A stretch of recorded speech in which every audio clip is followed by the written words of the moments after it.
The Super 60 started the journey to July's MLB draft in style with a collection of top talents from across the country showing up and showing out in Chicago. Now, those players had a tough enough task, and taking the stage in front of over 100 MLB scouts now equally difficult is what lies before us here on Coffee and Curveballs, and that's singling out players in a sea of talent. I'm Cory McCartney, that's Shooter Hunt. And Shooter, before we get into all that stuff, put the entirety of prep baseball in the spotlight for a moment, because how good was the 22nd Super 60?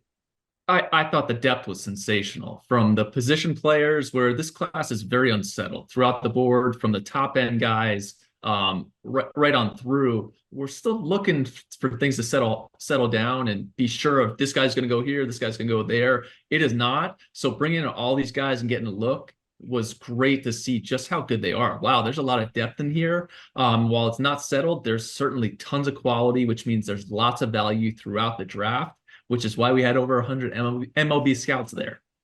You have a piece up on the Prep Baseball website with your impact performers, some sleepers. We're going to go beyond that a little bit and dive into some arms as well that open some eyes. But let's start things off with a guy who turned breakout potential into breakout reality, and that's Missouri signee Titus Sislé.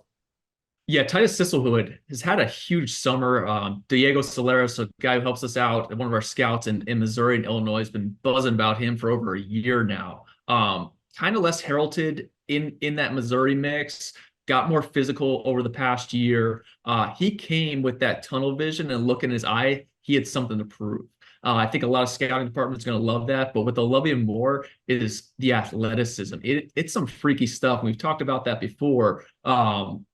I don't know if he sticks at shortstop long term, but 6'5" runner, go out the center field, he's going to get it done. But that swing really works. Left hand is the more natural side, was able to turn on a dime. I think more power will continue to come, but he was hitting the ball with some authority there. Right-handed, just a step behind that left-handed side. But again, still the metrics were through the roof, whether you're looking at the blast or TrackMan data, obviously the athleticism, the jump mats, the 6'5" running. And again, when you talk to that kid, you get him in a room, he's going out there to dominate and to be the best, which is what I loved about him. And looking back to last year, where Nas Zanatello had a huge showing en route to being drafted by the Red Sox, getting paid that $3 million bonus. I don't know what will happen with Titus Sislé, but I had similar feels to just the way he was an athlete and going to go out there, and those metrics will certainly help him.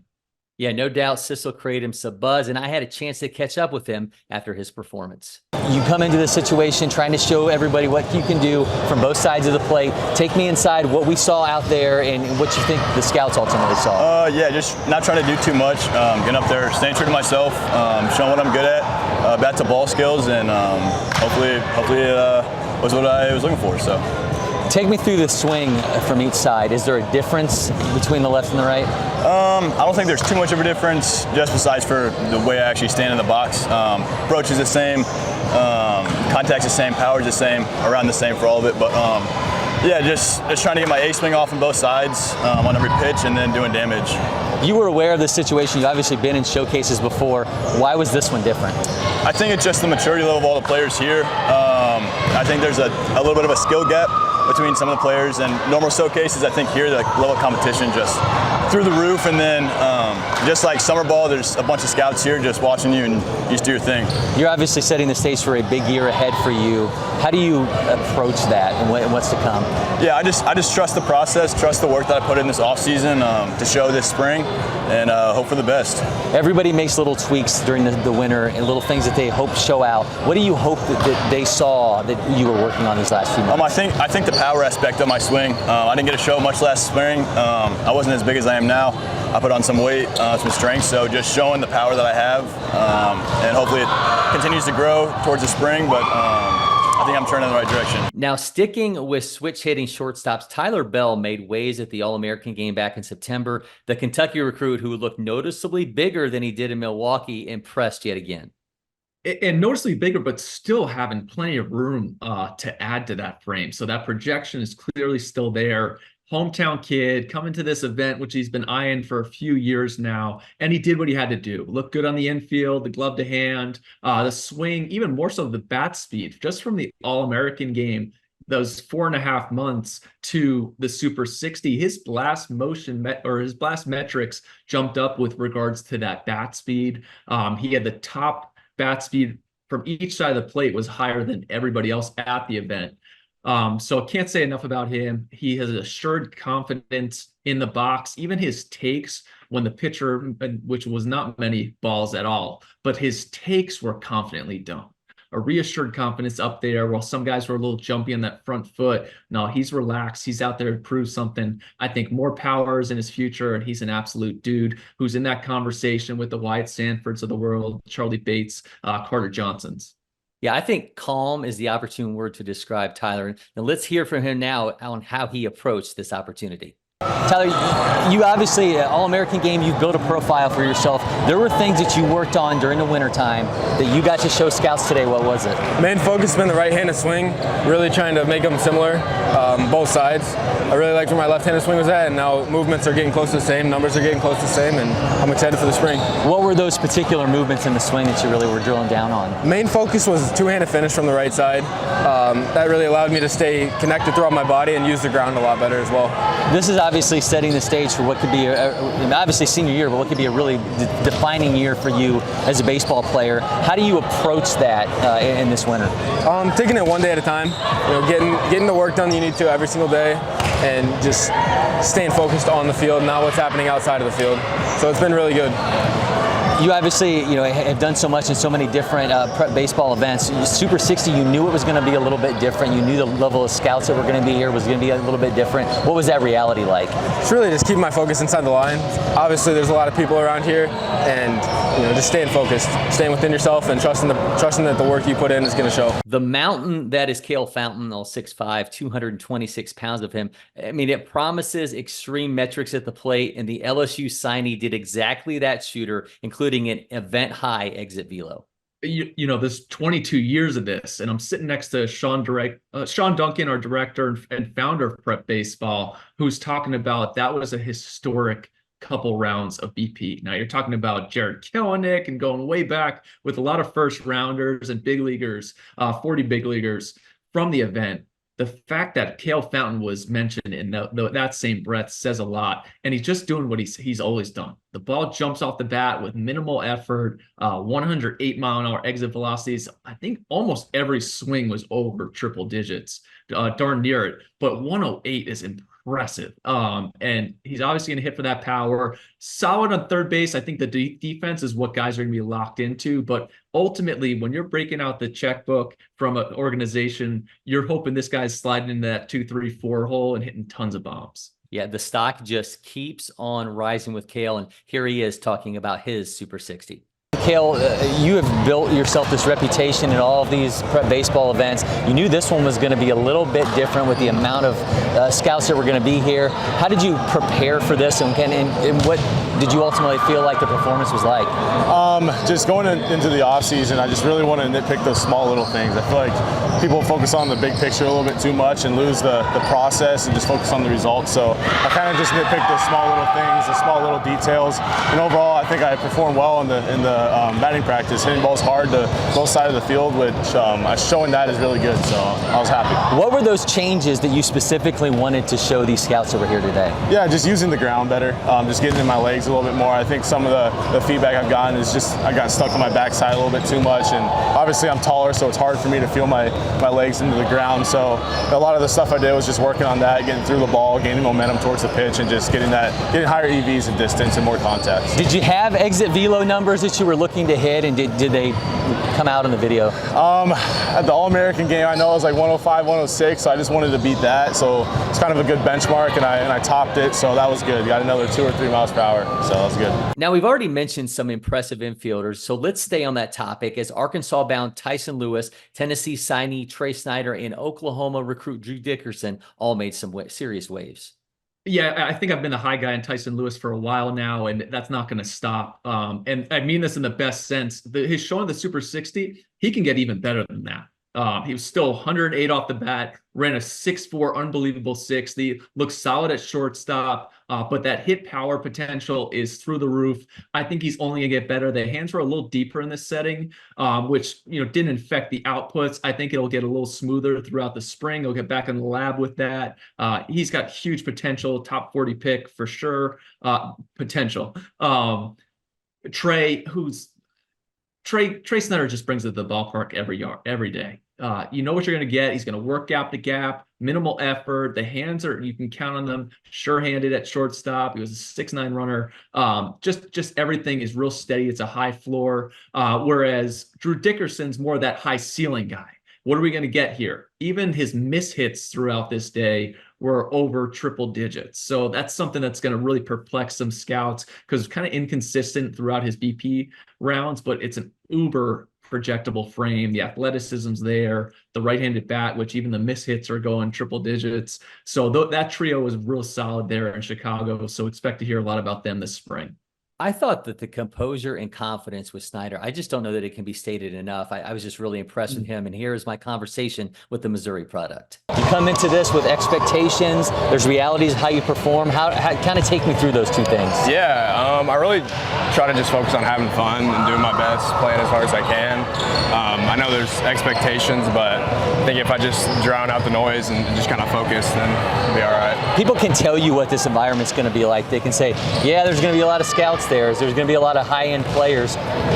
What was it actually like to get into this situation? Yeah, I've seen it on Twitter, like from previous years, and it looked really cool. And then I got here and I was like, wow, there's a lot of people here. But it is a little overwhelming at first, but then you really just do your thing and show what you can do and just try to be yourself. Did you have velo expectations? Did you have numbers that you were looking to hit when you went up there? I was more so looking at the average. I just wanted to stay above 93 when I was at the plate. So just staying above 93, hitting balls hard, and that was my main focus. So let's turn to the outfield where Prep Baseball All-American Griffin Burkholder, Notre Dame recruit Brendan Tunick, and Texas Tech signee Jay Souza all made your short list. Yeah, and I think starting with Burkholder, who was at our All-American game, felt like a slow track there at the max this year. He ran a 6'5", slow track. Man, isn't it so nice to be that fast and athletic? But Griffin did exactly what he had to do. Took two real mature rounds at the plate, not trying to do too much, working gap to gap, barrel after barrel. Everything about him is almost a robotic crispness to the way he's in line with everything. I think he goes in as a day one strong possibility throughout this spring, especially with his showing there. And then the other two, I think, were revelations for a lot of scouts. You get Jay Souza all the way over from the islands. Love talking with his coach and his dad. Oh man, the Mahalo, a couple of chocolate macadamia nuts I was eating on the plane back home. So thank you to those guys. But Jace did not disappoint. One of the smoother, more athletic runners at the event. His left-handed stroke promised much of the same. I think there's more power on the way. That frame oozes more strength coming. And then he goes out the outfield, which is usually, okay, we'll see your arms. But the way he kind of bounced around there, envisioned a true center fielder in the making. But I love the way he was on the barrel throughout his rounds, even for a kid who probably had to fly a long way to Chicago. And then ending with the local guy who did not have to fly a long way to Chicago, in Tunick, who I would say was one of the biggest winners of the event. His ability to create that quickness in a tight window, it's explosive athleticism. He was at the top of all the athletic models and stuff that we ran with the guys. Then at the plate, he's on the barrel perpetually. 105, I believe the exit velocity was up to, but I think he's got a chance to really hit. Kind of maybe because he's an Illinois kid and he had this similar look to a guy I played with, Charlie Tilson, who was a second rounder to the Cardinals years ago. There was something about it, left-handed swing. But I think there's power in there. He's from a small school. He's only gonna get better with more at bats. So can't wait to watch what he does. Before Burkholder ran, he told me, he's like, I think I'm going to get about a 6'5". I don't know if he was like picking up a blade of grass like a golfer and throwing it up and just knowing what the wind was doing inside the max. But this kid just gets it done. And as you mentioned, a lot to like with that all-around game. Let's hear Griffin talking about his Super 60 performance. You put up some electric numbers at the All-American game, and there were some expectations. How did you kind of approach this situation? Yes, sir. I mean, just coming in here after that amazing opportunity to play well and show well at the All-American game, just coming out here and being myself, not trying to do too much. So being confident in everything I've done leading up to this and just letting my work show. Confident and calm. I mean, the situation doesn't seem to get a rise out of the heartbeat for you. Is that the case? Yes, sir. I mean, it's an amazing opportunity to be here. So just being able to recognize how great the opportunity is and just going out there and enjoying it and just being in the moment. You've been called a powder keg of an athlete. In the box, explosiveness, running. Take me inside that mentality a little bit. So just, I mean, going out there, and I work a lot on physicality. So just doing all that work that I've done, just trusting that, going out there and showing it, just having fun and being myself. The squat, over 500 pounds last I saw. What's the number now and what's the goal? So I changed up the training a little bit, so a little bit more athletic-based training, a little bit more front squat rather than the back squats that I was doing. So just continuing to get stronger and faster. So no more than 500 right now, but maybe in the future. A strong collection of catcher-shooter, but what made Wake Forest-bound Matthew Conti stand out? Well, my man hopped in the plate, first hitter, first pitch, barrel. And you love to see that. He set the tone for the day. But just the relaxed approach and the ability to produce those louder exit velocities stands out. Right-handed hitting catcher, we want to see a little bit of power out of you, some pop here. Definitely there. Doesn't take much for him to get the barrel going. New England kid, so not quite as many at bats, so you know that there's more to come. Then you hop behind the dish, put the ball in the bag, right around 195 throughout. Received well. That's not easy for the catchers, catching guys for the first time who are trying to air it out in front of 100+ scouts. So I do thank all of them for doing that. But I thought Conti was outstanding. Bennett Lee is a guy who came out of Wake Forest. Similar attributes to that. If he goes to Wake and is hitting 15 to 20 bombs, I would not doubt that. Guy who I really feel can do a good job with the staff, if not this year in the draft. So looking forward to what he has to show this spring. Yeah, really enjoyed our conversation with Conti when we had him at Dick's Sporting Goods in Lombard there. I thought he did a great job with us. When it comes to two-way players, I'm not sure anyone came out of Chicago looking better than Jake Hanley, the Indiana signee out of Ohio. No, and at 6'5", 220, whatever he was, the fact that he ran a 6'8" to start the day, he hops into the box from the left side where I think his biggest upside is as an impact power left-handed bat. And he put on a show there. And with those long limbs, you can get moving. There's some holes here. He stayed compact throughout, showed good lag through the zone. I was able to keep that barrel in there, but also showed, hey, I can hit the ball a long way. And I loved everything about that. He also took ground balls at first base and looked good. And then he hopped on the mound and he was up to 95. And what was enticing about what he did on the mound was he was up to 95. It felt like less efficient spin up there, or maybe a lighter 95, which means he can make some advancements, whether it's in pro ball or IU. We'll see what happens with that. But he's got some unteachable ability. It seems like these Ohio kids just come out with all that unteachable athleticism, and it's easy to dream on what he might do. And shoot, if he gets the campus, I feel bad for Big Ten pitchers. Yeah, there was plenty to like with Hanley, who I caught up with after his day in Chicago. Right before your last pitch, I heard somebody in my ear say, 95 will change your life. You go out, that last pitch registers 95 on the radar. Take me through that happening. I just try and stay calm, take a deep breath, and know that this event is for me to try and increase my stock and show what I can do. So, all the work that I've been putting in the off season and all that is just accumulation here, and it shows off and kind of proves to everyone how much work ethic I put in. What were the goals going into this, both on the mound and in terms of being a position player? I think Prep Baseball posted some predictions and all that, so that adds a little bit more pressure to try and hit a certain number. But going into this, I just tried to be me. I wasn't trying to hit any crazy numbers, just let my ability work for itself. We talked before the Super 60 that it's not just about the immediate impact. It's also about planting the seeds for what comes down the line. So with that, let's talk sleepers. And Shooter, I know you've got a list. And it's important to go back. Henry Davis was the first overall pick out of Louisville. He was at the Super 60 in 2018. I wrote him off. Hey, this guy's got a good arm behind the plate. The swing was it was okay. The guy was the first pick overall. So I'm sure this will happen to some guys who are at the event this year. But one of the guys who I left, like, hey, that's a great swing. Eddie Reinders, kid out of Wisconsin, committed to Kent State. The bat really played. We weren't so sure about the glove. What is he going to be? He probably has to shift off. But he did a great job throughout his time at shortstop. And it was a question coming in, do you want to stick at short, shift over to third? He said he wanted to stay at short. He did not look out of place there. But a left-handed stroke like that, he showed some lift.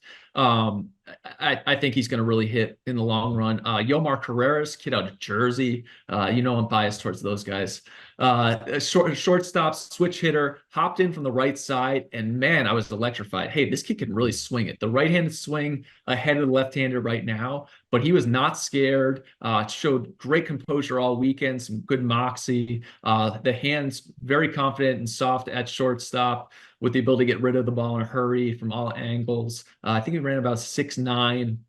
So I love what Yomar Carreras brought. I'll be seeing him at some point this spring. Cooper Malmasian, shortstop from Illinois. The physicality that he brought to the box, I could just feel the ground force as he moved through impact.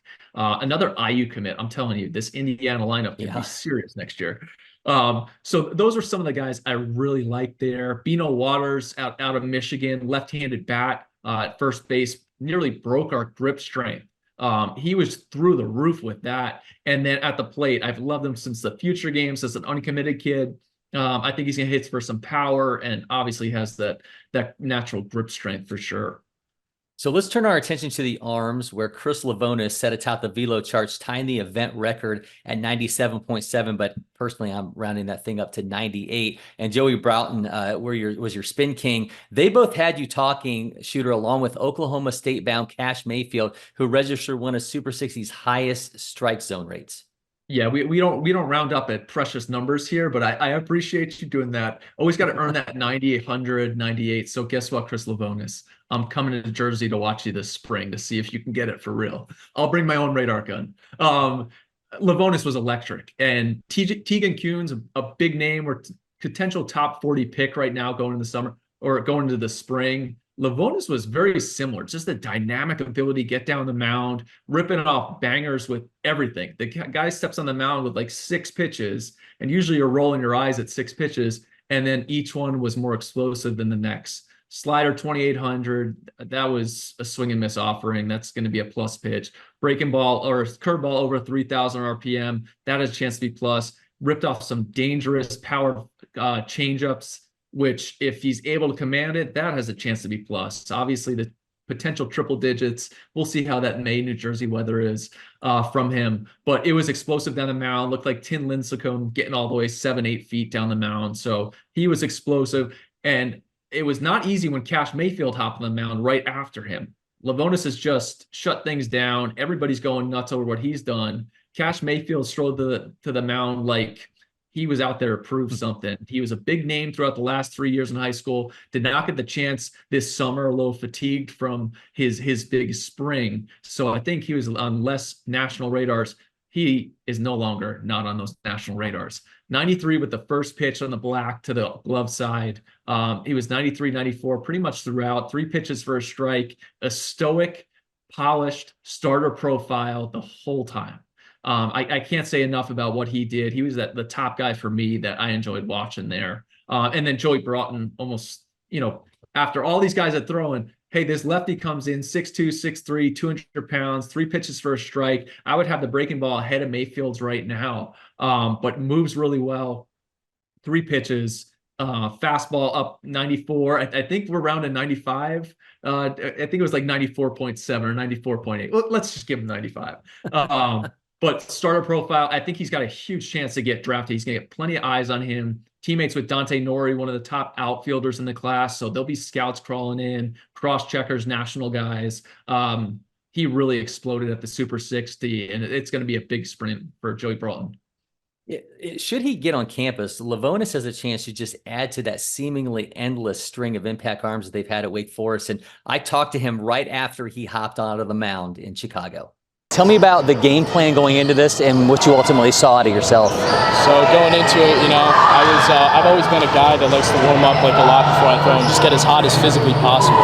So, just going into this, I was just trying to get as warm as physically possible, keeping the arm hot as I physically can, and I guess the outing takes care of the rest. What did you kind of feast off of all the eyes that were on you? Like, how did you handle what you knew was going to be like a heightened atmosphere? Yeah, absolutely. So the adrenaline is always there. I'm the kind of guy that steps onto the field, and I want to be the guy. I want to be that dude that's everybody likes. The dude that is like everybody says, oh, that kid's a dog. And so stepping onto the mound, just seeing all the eyes back there, that just boosted the adrenaline that I already had going into the outing. 3,000 RPM. I saw that number 2. Take me inside the secondary stuff and what was working for you today. So today I was really feeling out all my pitches. I was working on spin with my catcher, McCartney, who's also a Wake Forest catcher. He's also a signee. And so, just going into that, I was trying to spin all my stuff, see how the break was, see the axis, just feel out everything and have myself primed and ready on the mound. So just working on that cutter axis, working on that slider axis, just trying to feel everything as best I physically could. Shooter, this is just the beginning because I know there's so much more coming from the Super 60 coverage. So that's everyone's cue to not go anywhere because we are just getting started here on Coffee and Curveballs. But until next time, I'm Cory McCartney. That's Shooter Hunt, and we'll see you at the Diamond.